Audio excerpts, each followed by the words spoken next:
Hello दोस्तों, आज मैं आपको ट्रिग्नोमेट्रिक फंक्शन की रेंज निकालना बताऊंगा। तो एक सवाल आता है ऐसा, f of x is equals to 2 sine x plus 5। तो इसकी रेंज बताना बहुत आसान है, बच्चे इसकी रेंज बता देते हैं आराम से कि सर साइन एक्स जो होता है वो -1 और 1 के बीच में लाई करता है।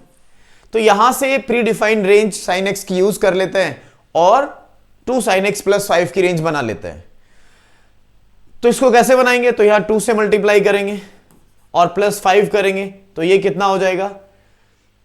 तो दिस इज व्हाट, 2 से मल्टीप्लाई करेंगे -2 प्लस 5 करेंगे तो 3 और लेस देन इक्वल्स टू कितना हो जाएगा? 7। तो ये फंक्शन है, इसकी रेंज निकल जाती है f of x is equals to that belongs to 3 to 7। ठीक है, बट अगर सवाल यह है कि फंक्शन दिया हुआ है f of x is equals to 1/5 sine x plus 2, तो यहां क्या करना होता है? तो यहां एक छोटा सा कंसेप्ट है दोस्तों, जिसको हमें बड़े ध्यान से समझ लेना है और फिर ऐसे क्वेश्चंस की जो रेंज है वो बड़े ही आराम से निकल जाती है। कैसे? तो ये तो बात समझ में आती है कि 5 साइन एक्स, बच्चों 5 साइन एक्स प्लस 2 है, वो ग्रेटर देन इक्वल्स टू कितना हो जाएगा? पहले अगर मैं ऐसे बात करूंगा तो we can find out the value of that sine x is greater than equals to -1 but less than equals to 1। तो जब 5 से मल्टीप्लाई करेंगे तो 5 sine x less than equals to 5 but greater than equals to -5 और 5 sine x plus यहां पर 2 करेंगे that is equals to -3 2 that is less than equals to 7। तो ये आ गया। अब इसका रेसिप्रोकल कैसे करेंगे? इसका रेसिप्रोकल कैसे करेंगे?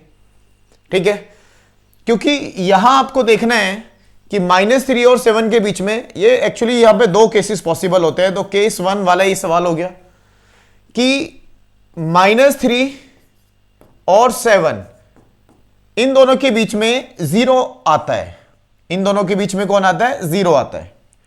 अब 0 पर क्या होता है कि अगर हमने 0 से थोड़ी बड़ी वैल्यू का रेसिप्रोकल किया तो थोड़ी बड़ी वैल्यू का मतलब होता है 0 प्लस और 0 से थोड़ी छोटी वैल्यू का मतलब होता है 0 माइनस। तो नो डाउट यहां पर जो 7 का रेसिप्रोकल है 1/7 हो जाएगा, -3 का रेसिप्रोकल -1/3 हो जाएगा।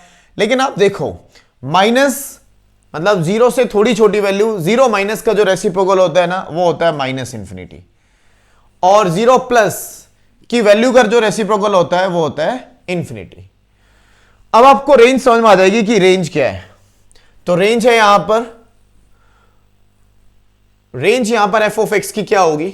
तो ये इंफिनिटी से 1/7 पे आ रहा है मतलब, और ये -∞ से -1/3 पे जा रहा है, तो -∞ से लेकर -1/3 और 1/7 से लेकर इंफिनिटी, तो यहां तक ये जाएगी।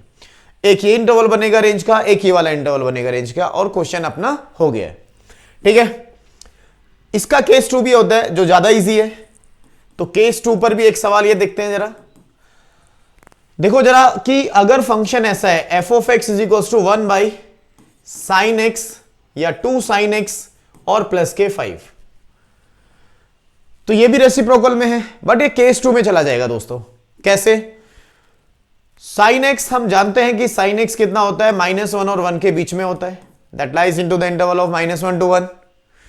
इस प्री डिफाइंड रेंज को यूज करके हम 2 sin x प्लस 5 की रेंज बनाएंगे।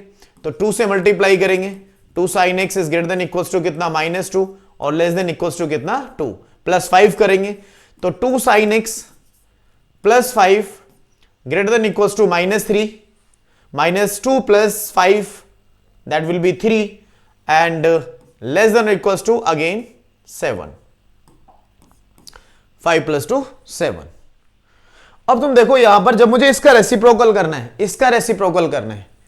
तो जब मैं इसका रेसिप्रोकल करूंगा तो ये 3 है और ये 7 है। आप देखो 3 और 7 के बीच में 0 नहीं आता है। तो ये दूसरा केस हो गया, 3 और 7 के बीच में 0 नहीं आता है। तो 1/3 का रेसिप्रोकल कितना हो जाएगा? 1/3, और 7 का रेसिप्रोकल 1/7। लेकिन इनके बीच में 0 नहीं है, इसके बीच में 0 नहीं है, या 7 लिख देता हूं। तो इसका मतलब इसकी जो रेंज होगी ना जब हम रेसिप्रोकल करेंगे, तो इसी का रेसिप्रोकल कितना हो जाएगा? 1/2 sin x + 5। तो ये जो वैल्यू लाई करेगी ना इसी के बीच में करेगी। लेकिन देखो यहां पर इनइक्वालिटी बदल जाएगी, क्योंकि 1/7 छोटा होता है और 1/3 बड़ा होता है। तो आप डायरेक्ट इसकी लिख सकते हो रेंज की, फंक्शन की जो रेंज होगी, ये जो फंक्शन हमें दिया हुआ है इसकी रेंज होगी 1/7 से 1/3। तो यहां थोड़ा सा डिफरेंस होता है केस 2 में, और केस 1 में क्योंकि 0 आता है तो उसके हिसाब से इसकी रेंज एक्सट्रीम रीजन की तरफ लाई करती है।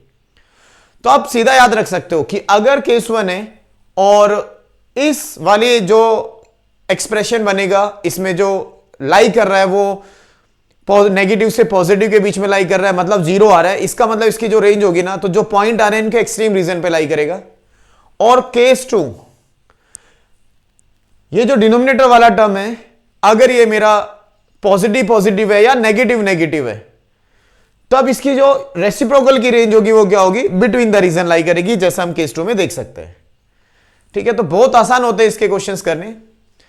तो एक क्वेश्चन मैं तुम्हें होमवर्क में देता हूं, तुम होमवर्क में करो एक सवाल। मुझे इस फंक्शन की रेंज चाहिए 1/7 sin x + 5। तो इसकी रेंज निकाल के कमेंट सेक्शन में मुझे इसकी आंसर बताओ। ठीक है, ओके, थैंक यू।